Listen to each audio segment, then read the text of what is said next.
Countdown to Eternity starts now. Well, hello, my dear brothers and sisters. We want to welcome you to another episode of Countdown to Eternity. And boy, oh boy, oh boy, I have got a treat for you guys. Now, for those of you that are listening to us on the radio, our radio listening audience, you might not know my friend David Tal yet. Now, David is a major in the Israeli Defense Force. Retired. You're never really retired, are you? Yeah, well, It never really works that way. I doubt if I'd fit into my uniform today.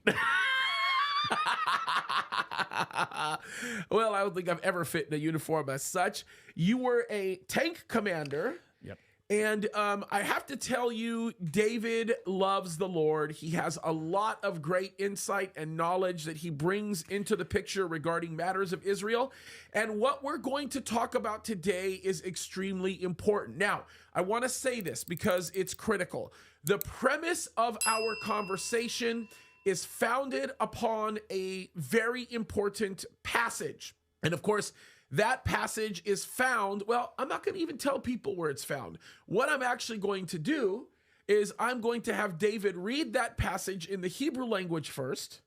And then what we're going to do is I will read it to you in, of course, English. And hopefully you guys will then get an idea of what we're talking about. It's going to be a great conversation. So how about we have that? David, go ahead and read that in Hebrew. Well, Bereshit י"ב, ויאמר אדוני אל אברהם, לך לך מארצך וממולדתך, מבית אביך אל הארץ אשר אראך, ועשיך לגוי גדול, ואברך ואגדלה שמך, ויהיה ברכה. אברך מברכיך ומקלליך האר, ונתברכו בך כל משפחות האדמה. Such a beautiful passage. I'll start where he started, and it says this: Now the Lord had said unto Abraham, Get thee out of thy country, and from thy kindred, and from thy father's house, unto a land that I will show thee. This is Genesis 12:1, by the way. And I will make of thee a great nation, and I will bless thee, and make thy name great, and thou shalt be a blessing. And I will bless them that bless thee, and curse him that curseth thee, and in thee shall all the families of the earth be blessed. And I want to say this because I think it's important before we even start this conversation. If anybody understands the Hebrew language or has any relative acclamation to it, perhaps one of the most beautifully put and well-versed passages in the Bible regarding the future of Israel is founded in what David had just read. And there are certain aspects and certain words that have come together in those phrases that are so extraordinarily powerful that they are very difficult to bring into an English context. And there's a reason for that. There's a lot of reasons for that. We're not going to get into the theological discussion.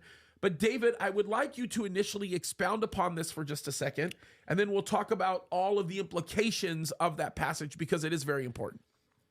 One of the things that I find fascinating is how many times the word bracha, avarechecha, becha yitbarchu, and a bracha means to bless. And it is mentioned, okay, I will make you a great people, and I will bless you, and I will bless others in you, and those who bless you will be blessed. I mean, look at the blessing coming again and again. So again, I've been a tour guide. I'm, among other things, a tank commander. By the way, let me make it clear. I commanded a company of tanks. That's 11 tanks. But I was also a tour guide for many years, and I've been talking. I've actually used this passage many, many times. When I start off the basic history of Israel, I say God made a commandment or a connection between himself, I am God, Abraham and his descendants. That's why we were, chosen by God. And he promised us a land, meaning he says there's people, land, and me. And that combination will bless not only you, but will bless the rest of the world. Through you, all the nations will be blessed.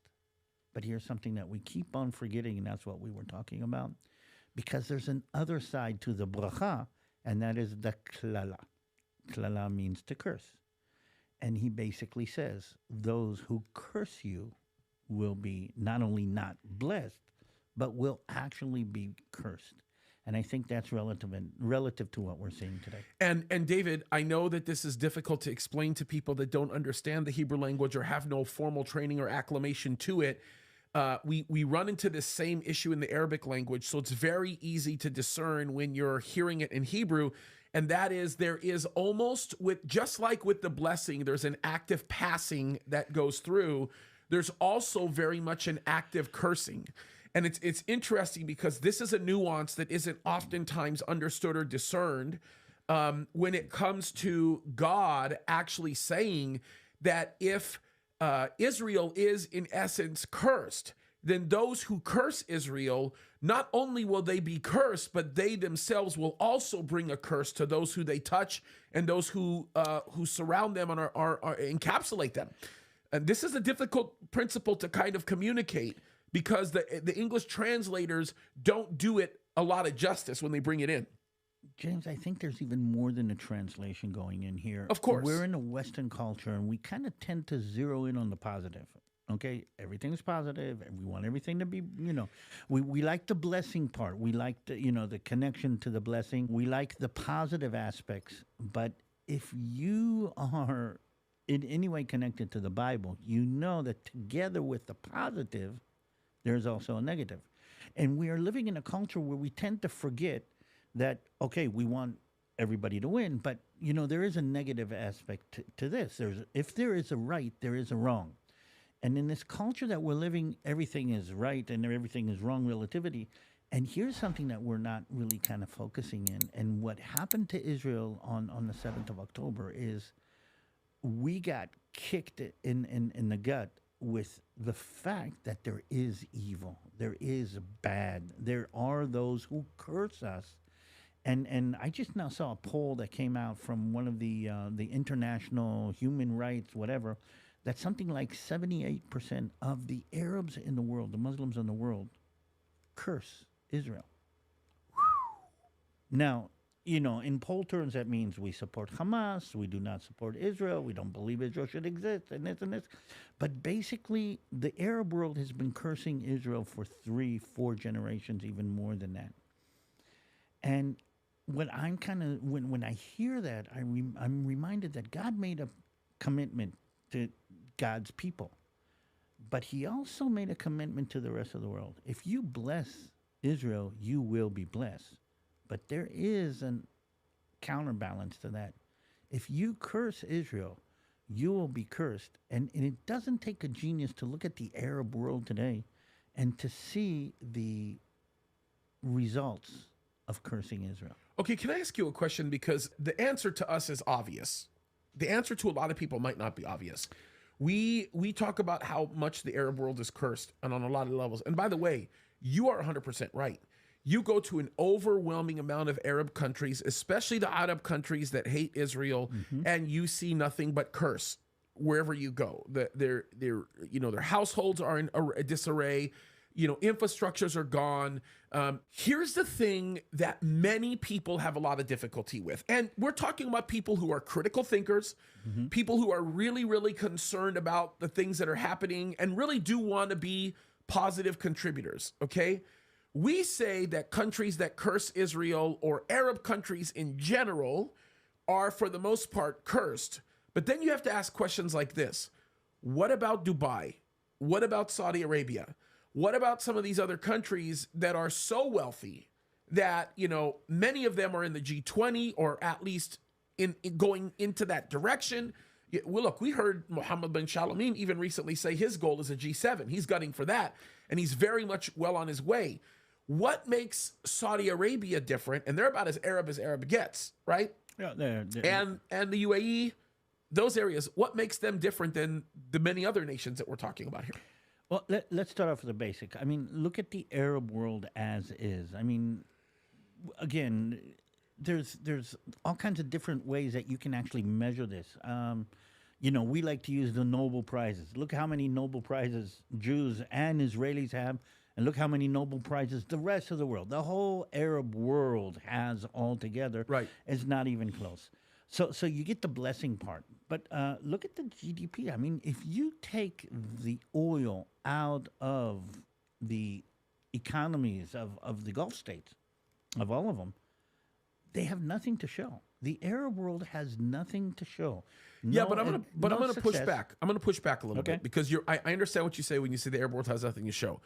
That may be true, except for Saudi Arabia and the UAE, all of those areas that are in the Qatar. Gulf, right? Qatar, the Gulf. Well, The Qatar Gulf is a states. different. That's a whole other story. Well, in are they many blessed or ways. cursed? We can kind of Yeah, go there. we can make a reasonable argument that there is definitely a curse looming in Qatar. Qatar. I put Qatar in the same category that I put the United States of America. In many ways, there's an overwhelming amount of money that sits in that economy, but that money is at a very stale halt because it's being let's just say possessed, right, by some very evil people Okay. who represent a ruling class that are not really looking at well, let me just say this. There's a very serious exception conversation we have to have with Qatar, right? Qatar is a whole different ball of wax geopolitically to talk about.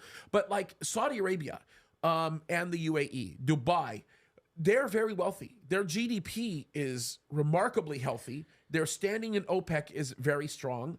Technology is lacking a little bit, right? Look. Well, not only technology. Think about how people live. Yeah. Okay, are the people who live in Saudi Arabia, and again, you can take off the top level of the the sheikhs, the families, the inner circle, but do most of the people in Saudi Arabia live good lives? So I'm asking. Me and you know the answer here. I'm pushing back Okay. because I really want to deal with this argument because I think it's an important argument to deal with. Okay, so if you're the son of an oil tycoon in Saudi Arabia, you're living a good life. But I'm going to even argue that let's put it this way. I mean, and we're talking on this level. Not everybody that has money is blessed. I'm not sure I would see monetary wealth as a blessing. In many cases, it is not. So, Okay, this is interesting. Yeah. so how are we going to kind of measure what's been blessed? I think Israel was fourth on the level of places that people like to live. Meaning, are you happy living where you live? Okay, I think the that number Scandinavian may be higher now. I mean, when I say higher, meaning it may be third. It may be now third or second. something like that. So, Yeah. So most of the Israelis living in Israel, with all the complexities, and you're hearing what this, are living a good life. They are feeling that they're being blessed for being there. What would I say about the people living in Saudi Arabia? What would I say about the people living in the UAE? And I'm going to say this: that most of the people, there's the citizens of the UAE, but vast majority of people living there are not being blessed. They're actually modern day slaves living in these kind of environments. Many of them from Asian countries, or many of them from other countries. So what I'm going to say is, it's a modern day Roman Empire, where you have a small group of citizens that are actually very, very wealthy and very, very blessed, if you want to call it that way, and the vast majority of the people living underneath them are very, very not blessed. But again, what I'm trying to kind of zoom in here is, we keep on talking about the blessing, we forget about the cursing. Yep. And I think to a certain extent, and again, looking at this from where we are, I'm looking at a result of a whole culture that generation after generation has decided to curse Israel. And that's a problem. And I was talking to somebody at home the other day, and we're talking about, I miss hummus. I mean, I don't know if you know, but we take our hummus very, very seriously. Oh my goodness. And- You miss hummus. I miss it too. Are you kidding me? Okay, if anybody's got a good hummus recipe, I Salat mean, tahina. Well, Yeah, my good aunt, my auntie Amel. She is hands down. When and You will where? never have better hummus. You won't have better hummus When in and where? Israel. give me hummus, tahina, olive oil, and pine nuts. When I go, mean, listen. When I go and see her on Christmas, I promise you, I'm gonna have some to take home. Hers is the best. But how did I get to this? The best hummus in Israel, and again, I've got a good friend who's a hummusologist, and we can argue. Some will say in Akko, some would say in Jaffa. The best hummus in Israel, in my mind, is in Abu Ghosh. Oh, that's Abu Ghosh. interesting. Abu Ghosh is a little village, a little Arab We ate Muslim there. village. We ate there you go. It's best. Very On the good. way to Jerusalem. And here's the thing, though.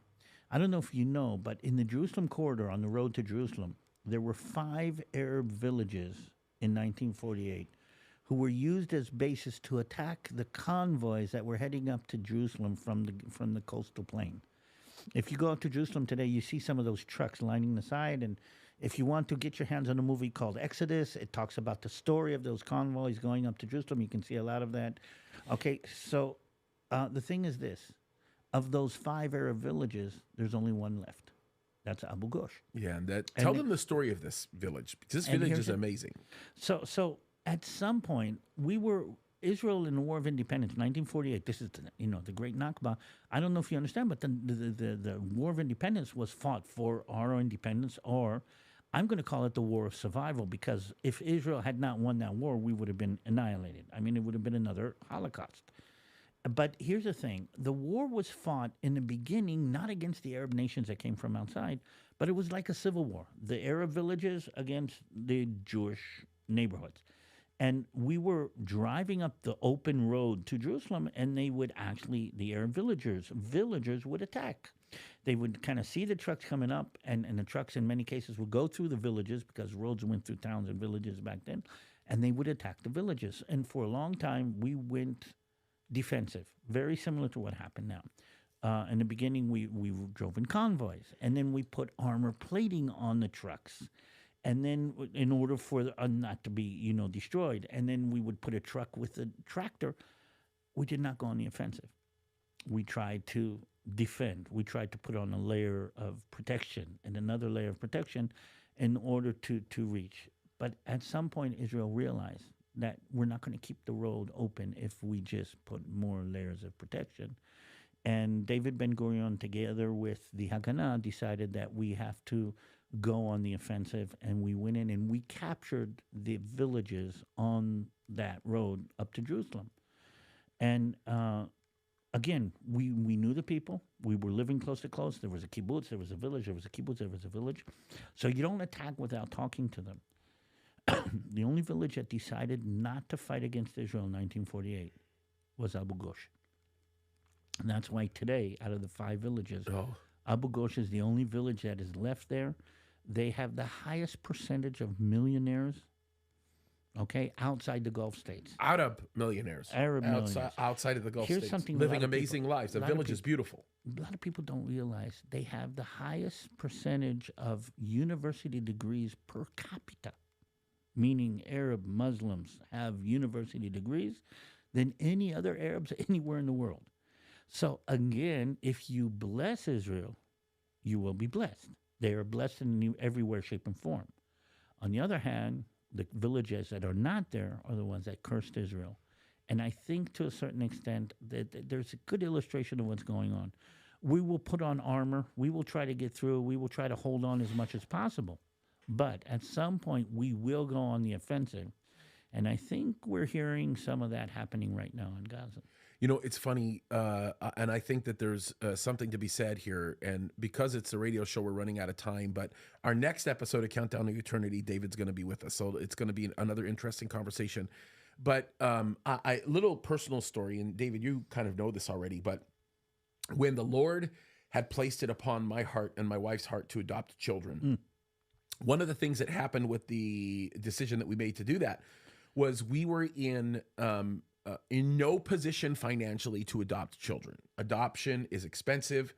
The rigors of all of that and the difficulties, and on a pastor's salary and all the things that were going on, it was just a very, very difficult process. And the Lord made it very clear to me. It was like I was talking to him right in front, like literally. I mean, it was in the moment I was hearing from the Lord. He said, James, I'm not asking you to consider the financial. I'm asking you to obey me. I am going to bless you. Don't worry about it. So the Lord opened up the door. And as you know, we have 3 children that we've adopted. I have a 5-year-old, a 2-year-old, and my 1-year-old son. And the stories are amazing about how the Lord did that. But when my oldest and youngest daughter came into our lives, they came to us as siblings, right? Mm-hmm. And my youngest at the time was 19 days old. And my oldest was just under 3 years old. Wow! And it was quite a challenge. There were financial challenges. There were all kinds of challenges. I mean, you drop 2 kids in your life, and especially active, smart, brilliant kids. It really is life-changing. So I look back on that time now, and I recognized that the immense financial blessing that me and my wife had was directly tied to the moment that we pursued adopting our children. God, and I can see it, God began to provide for us in ways that were absolutely miraculous.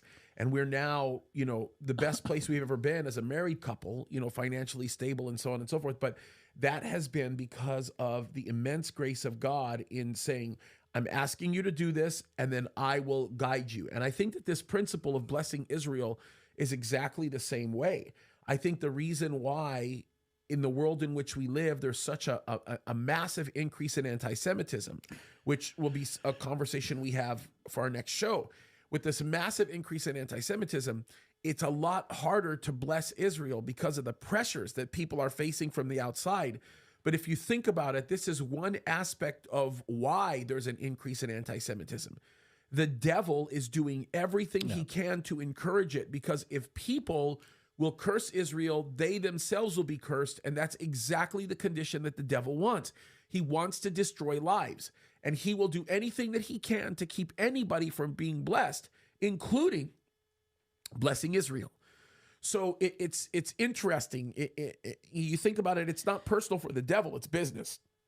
That's kind of a scary thing, but that's what we're seeing. And there is such a blessing. And I can tell you this, I can say this with certainty. The Cadiz family as a whole, right, has always been blessed because one of the main things, besides their love for the Lord, the heritage that was given to us by my grandfathers and their grandfathers and their grandfathers, one of the big parts of this was a love for Israel.